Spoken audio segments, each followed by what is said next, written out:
And the Turkish president says his forces will move on Manbij, which the Syrian Democratic Forces took from Daesh last summer.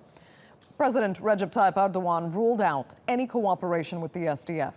It's mainly made up of the YPG, considered an extension of Turkey's insurgent terror group, the PKK. Our next step will be Manbij in our ongoing operation in Syria. Manbij belongs to Arabs, not to the YPG. We have said this to our ally, the US.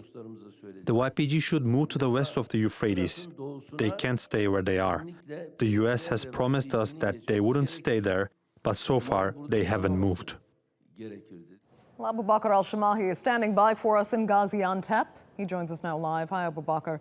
Help us understand what Turkish forces will do once they reach Manbij and how that ultimately fits into Operation Euphrates Shield.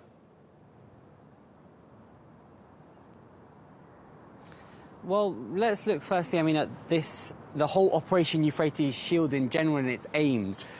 So one of the main aims was this clearing northern Syria of Daesh. But there was another aim, which was to prevent these areas that are under YPG control, so over in the east of Syria, the northeast of Syria and over in the northwest of Syria, from uniting and being able to create this whole continuous zone on the Turkish border controlled by the YPG. And Turkey regards that as a grave security threat. The YPG is the Syrian branch of the PKK, which is obviously a terrorist group based in Turkey itself. And so the Turkey feels that should the YPG have complete control over that area in northern Syria, that it will bolster the PKK and that will enable the PKK to be able to transfer weapons across and other such things as well. And so they've repeatedly insisted that the YPG forces must remain to the east of the Euphrates River. Now, of course, Manbij is to the west of that river. The problem is should they continue, should they carry on towards Manbij, that they will come into confrontation with those SDF forces. The SDF is largely made up of the YPG.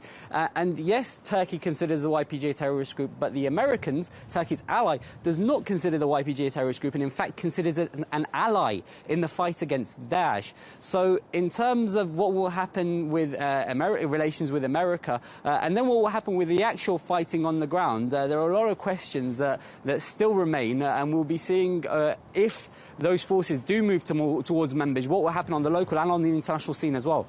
And what about the regime advance? What does it say about relations between the regime and the YPG?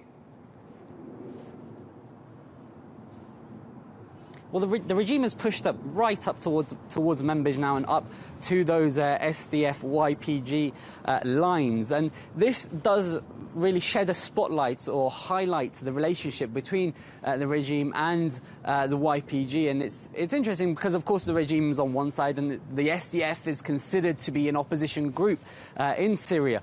But over the last 6 years or so of this war, yes, there have been clashes between the two sides, but by and large, things have remained peaceful. In Aleppo itself, so Aleppo where the opposition, the FSA forces were completely defeated there, areas do remain under the control of the YPG. And then if you go into those YPG-dominated areas of the northeast of the country, in Al-Hasaka and Qamishli, the regime still has areas under their control as well, and there are no clashes in those areas, and in fact there is coordination, and this appears to be the case again now. So the SDF spokesman has come out and said that this is excellent, this news that the regime has pushed right up towards SDF territory, and so in a way this adds or bolsters the argument of those who say that the SDF and the YPG are allies with the regime.